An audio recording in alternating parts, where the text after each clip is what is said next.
Angin malam Jakarta terasa dingin di kulitku. Namun hatiku jauh lebih dingin. Sebuah pertanyaan yang seolah menjadi soundtrack hidupku belakangan ini kembali bergema di telingaku. Kapan nikah?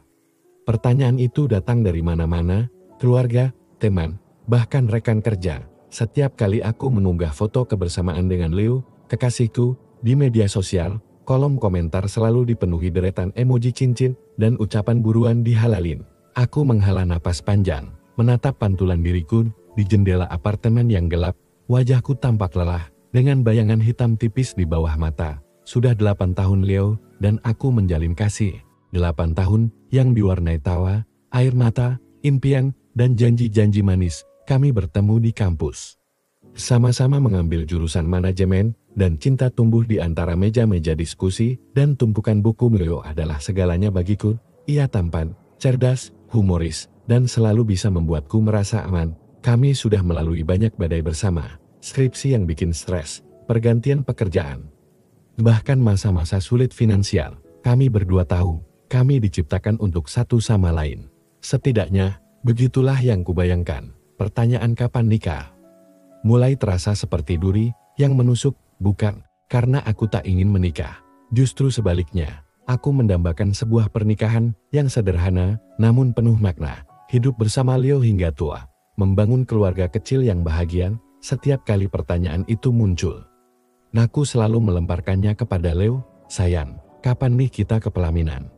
Teman-teman udah pada nanya terus. Mama juga, ujarku, mencoba memancingnya. Leo biasanya hanya tersenyum tipis, mengelus rambutku. Sabar, sayang, aku masih mau fokus di kerjaan. Kita kan baru aja pindah divisi, tanggung jawabnya lebih besar. Kamu tahu kan aku mau kasih yang terbaik buat masa depan kita. Alasan yang sama, selalu fokus pekerjaan, memberikan yang terbaik. Aku mengerti, tentu saja Leo adalah seorang yang ambisius, pekerja keras, dan bertanggung jawab. Aku tahu, ia ingin kami punya segalanya sebelum memulai hidup baru. Tapi 8 tahun? Bukankah itu waktu yang cukup untuk setidaknya memiliki rencana konkret? Terkadang, keraguan kecil menyelinap, namun selalu kutepis. Aku percaya pada Leo, aku mencintainya, dan ia juga mencintaiku. Keyakinan itu adalah jangkar yang membuatku tetap teguh di tengah badai pertanyaan. Namun, di tengah-tengah semua itu, ada satu hal lagi yang mulai mengubah dinamika hidupku, kehadiran Nita. Nita adalah sahabat terbaikku sejak SMA. Kami sudah seperti saudara kandung, berbagi segala rahasia, tawa, dan tangis. Nita adalah tipe wanita yang sangat independen. Sedikit sinis soal laki-laki dan pernikahan. Ngapain buru-buru nikah? Ujung-ujungnya cuma jadi babu suami. Candanya dulu, tapi belakangan, Nita mulai sering ikut bergabung saat aku dan Leo kencan. Awalnya, aku tidak merasa ada yang aneh. Justru aku senang. Dua orang terpenting dalam hidupku bisa akrab. Leo pun terlihat nyaman dengan Nita. Mereka sering bercanda dan berbicara banyak hal, termasuk tentang pekerjaan dan hobi. Aku sering tidak sadar, senyum Leo yang terlihat tulus saat berbicara dengan Nita, atau tawa lepas Nita yang jarang kudengar saat bersamaku, adalah bagian dari skenario yang lebih besar. Aku terlalu percaya, terlalu dibutakan oleh keyakinan bahwa Leo adalah milikku dan Nita adalah sahabat setiaku. Aku tidak tahu bahwa harapan 8 tahunku justru sedang dihancurkan perlahan-lahan dari dalam lingkaran kepercayaanku sendiri. Hubungan tiga serangkai kami, aku, Leo, dan Nita semakin erat. Nita yang awalnya anti pria, kini terlihat begitu menikmati setiap momen kebersamaan dengan kami. Dia sering menelponku, kamu sama Leo lagi di mana? Aku nyusul Leo. Leo pun tak keberatan. Bahkan, terkadang Leo yang mengundang Nita untuk bergabung. Aku merasa senang Nita bisa akrab dengan Leo. Bagi Nita, Leo adalah sosok kakak yang baik, tempat ia bisa bertanya tentang karir dan kehidupan, mengingat Leo lebih senior darinya. Bagi Leo, Nita adalah teman yang asik diajak berdiskusi, dan bagiku, ini adalah impian yang sempurna, kekasihku dan sahabat terbaikku bisa rukun. Namun, beberapa teman dekatku yang lain mulai melontarkan peringatan, kamu gak ngerasa aneh, ya? Leo sama Nita kok sekarang lebih sering teleponan, padahal kamu gak ada, ujar Sarah, sahabat kampusku. Suatu sore saat kami hangout, aku hanya tersenyum. Mereka kan sudah dekat. Biasa kali, Sarah. Nita juga sering konsultasi kerjaan sama Leo, kan Leo lebih berpengalaman, Tapi beda loh. Mei, tatapan Leo ke Nita itu beda, kayak, bukan cuma teman, timpal Rina, temanku yang lain. Aku menepis kekhawatiran mereka, kalian ini paranoid banget. Dita itu sahabatku, gak mungkin dia hianatin aku, Leo juga. Mereka tahu batasan, aku terlalu percaya pada kedua orang itu. Terlalu yakin bahwa aku mengenal mereka luar dan dalam. Aku bahkan merasa kesal dengan teman-temanku yang mencoba menanamkan keraguan di hatiku bagi mereka. Mungkin ini hanya kecemburuan biasa bagiku. Ini adalah kesetiaan yang buta. Perlahan, sikap Leo mulai berubah. Ia menjadi lebih sering sibuk dengan alasan pekerjaan yang semakin menumpuk. Telepon dari Leo semakin jarang dan inisiatif untuk mengajak kencan pun berkurang. Maaf ya, sayang. Aku lembur terus nih. Proyek ini lagi padat-padatnya. Pesannya singkat suatu malam. Aku memakluminya, tentu saja, Leo kan ingin memberikan yang terbaik. Aku berusaha tetap positif, sesekali membawakannya makanan ke kantor saat ia lembur, atau sekadar mengirimkan pesan penyemangat. Aku tidak sadar bahwa lembur Leo tidak selalu berarti ia ada di kantor. Aku juga tidak sadar bahwa proyek yang ia maksud adalah proyek yang sedang ia bangun dengan orang lain. Nita pun belakangan ini lebih sering menghilang. Ia jarang membalas pesanku atau menolak ajakanku untuk hangout. Maaf ya Mai, aku lagi ada proyek dadakan nih, deadline-nya mepet, alasannya. Aku mengangguk maklum, aku tahu Nita pekerja keras. Semua orang di sekelilingku melihat tanda-tanda itu, kecuali aku terlalu sibuk membangun istana impianku dengan Leo, terlalu sibuk mempertahankan keyakinan bahwa kami akan menikah. Aku tidak tahu bahwa istana impianku sedang dihancurkan, bukan oleh badai dari luar, melainkan oleh rayap-rayap dari dalam yang kuanggap keluarga.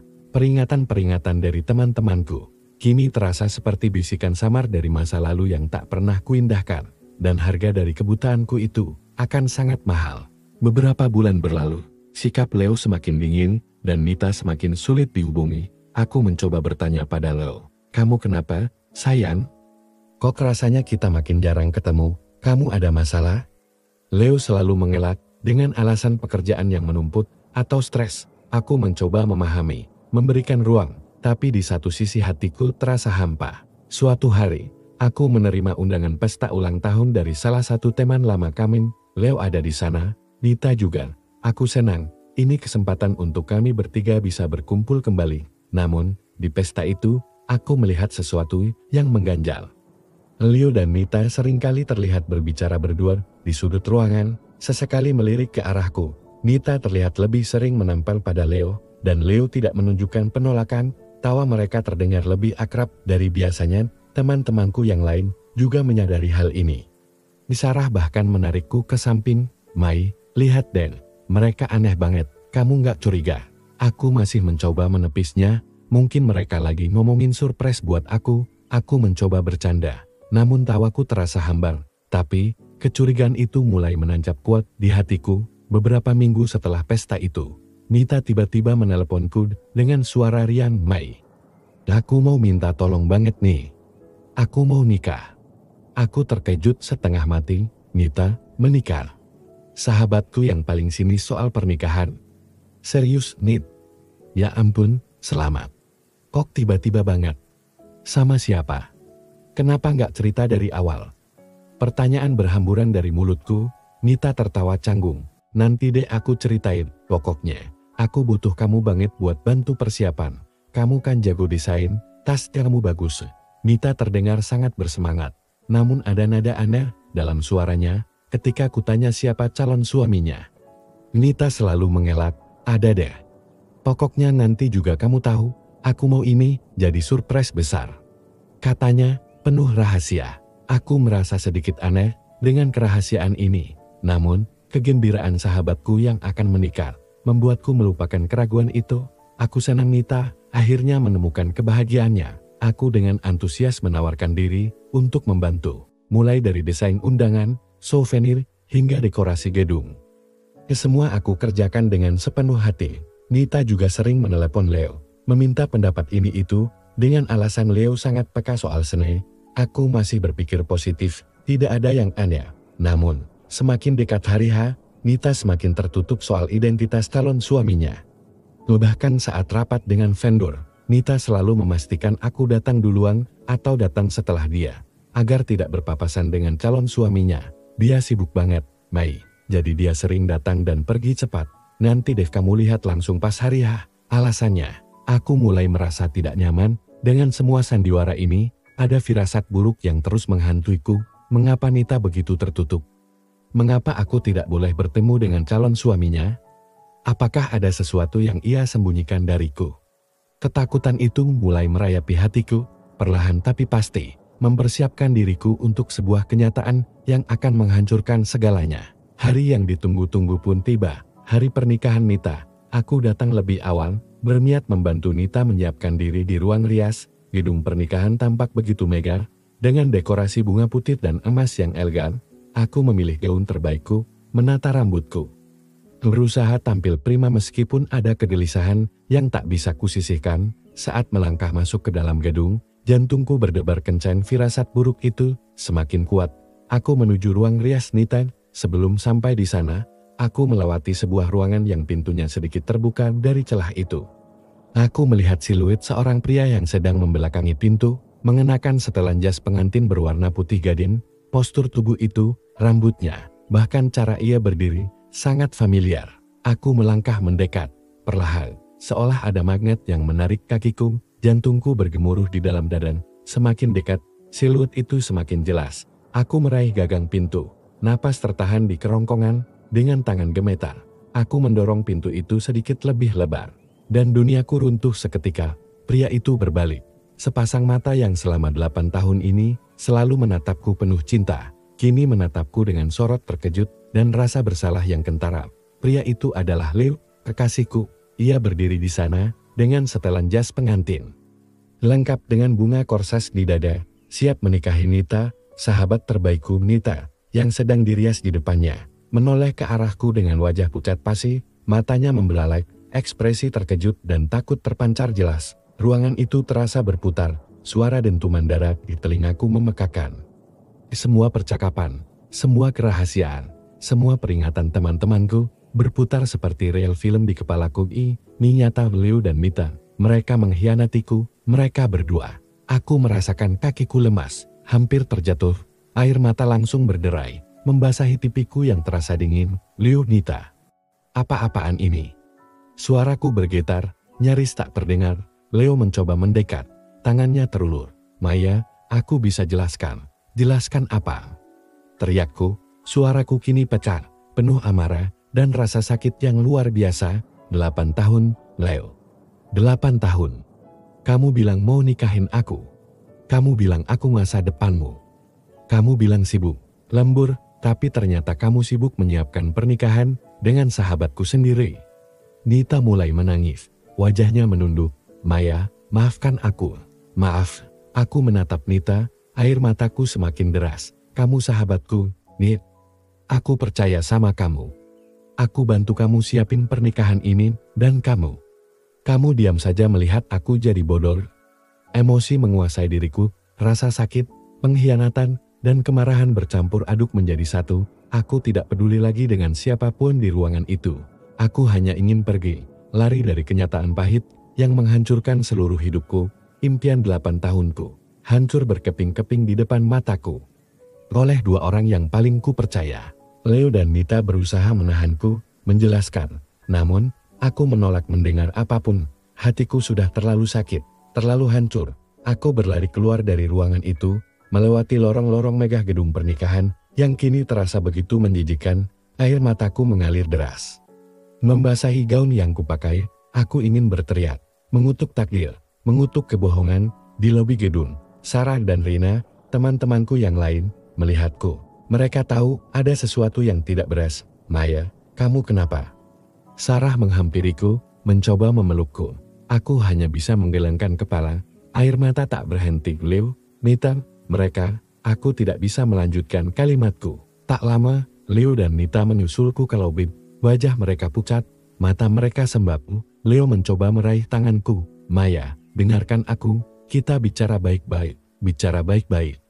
Setelah 8 tahun kebohongan, setelah kamu mengkhianatiku dengan sahabatku sendiri, aku menatapnya, amarahku tak terbendung. Kalian berdua pengkhianat. Nita menyela, Mae, aku bisa jelaskan, ini tidak seperti yang kamu pikirkan. Tidak seperti yang kupikirkan? Jadi selama ini kalian berdua menipu aku. Menjadikan aku lulukan. Kalian pacaran di belakangku, menyiapkan pernikahan, dan kalian pikir aku akan baik-baik saja. Suaraku meninggi, menarik perhatian beberapa tamu yang mulai berdatangan. Leo mencoba meredamku, bukan begitu. Maya, aku bingung, ini semua terjadi begitu saja, begitu saja.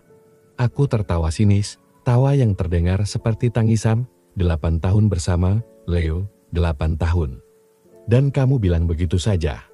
Aku menatap Nita, kamu sudah kuanggap adikku sendiri. Kamu tahu semua rahasiaku. Kamu tahu bagaimana aku mencintai Leo. Bagaimana bisa kamu melakukan ini padaku?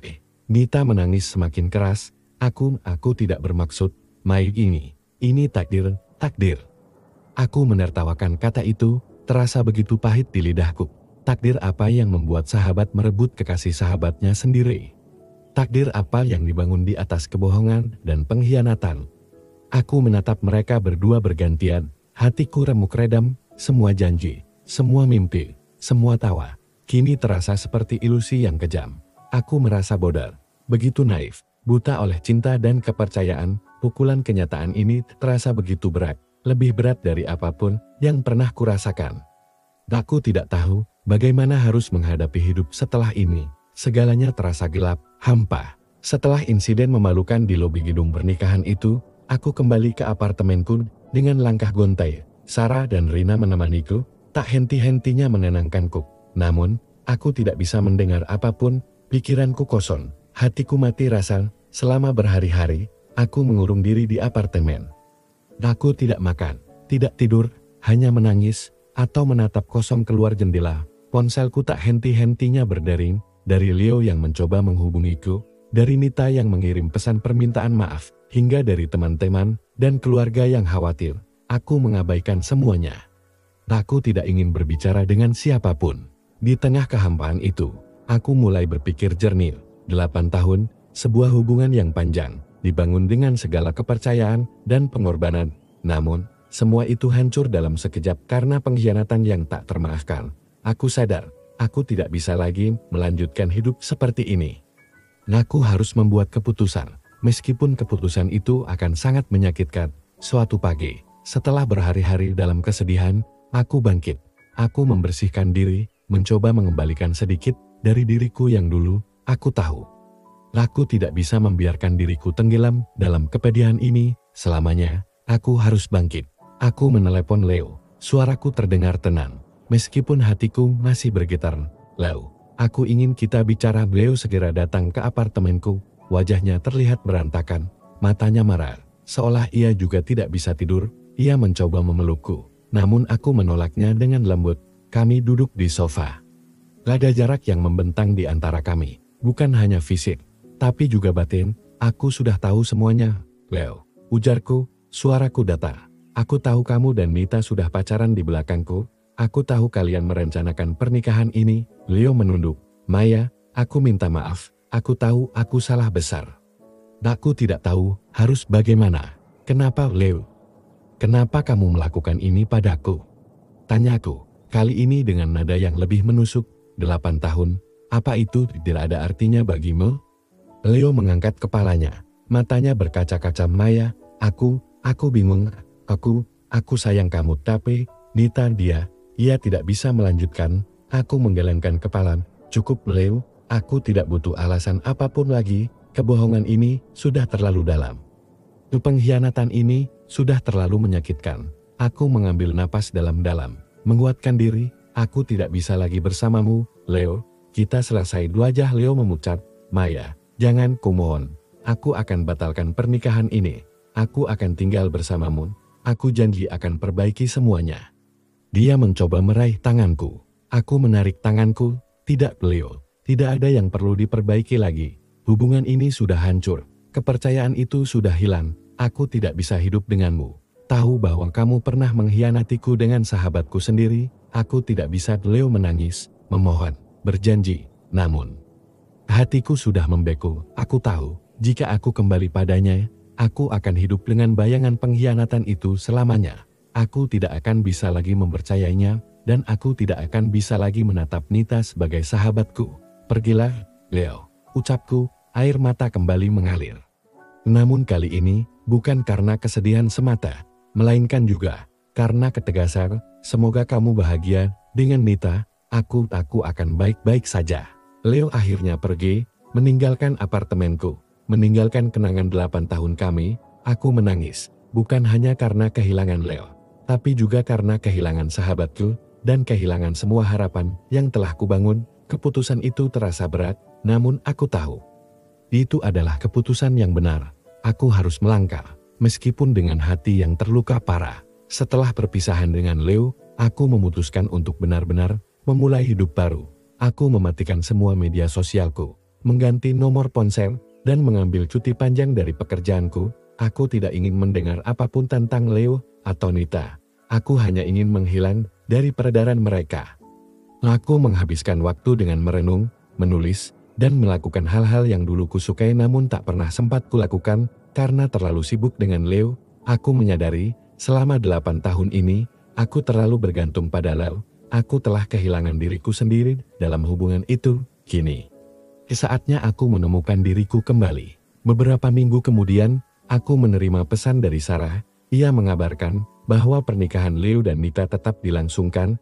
Mereka menikah secara sederhana, tanpa pesta megah seperti yang Nita rencanakan. Kabar itu tidak lagi menyakitkan hatiku seolah ditusuk, tapi lebih seperti sisa rasa nyeri yang membekas. Aku tidak tahu apakah mereka bahagia, atau apakah mereka hidup dalam bayang-bayang pengkhianatan yang telah mereka lakukan. Aku memilih untuk tidak mencari tahu.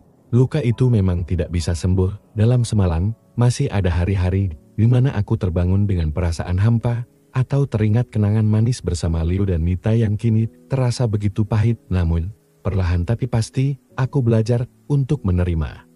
Menerima bahwa cinta bisa datang dengan cara yang indah, namun juga bisa pergi dengan cara yang kejam. Menerima bahwa tidak semua orang yang kita percaya pantas menerima kepercayaan kita, dan menerima bahwa terkadang kehilangan adalah bagian dari proses menemukan diri sendiri yang lebih kuat. Aku kembali bekerja dengan semangat yang lebih baru. Aku mulai membuka diri untuk pertemanan baru, namun kali ini aku lebih berhati-hati dalam menaruh kepercayaan. Aku belajar bahwa tidak semua orang pantas disebut sahabat. Aku belajar bahwa cinta sejati tidak akan pernah dibangun di atas kebohongan. Beberapa bulan berlalu, dan aku merasa lebih kuat. Aku tidak lagi mencari-cari kebahagiaan dari orang lain, melainkan mencarinya dari dalam diriku sendiri. Aku tahu masa depan masih panjang.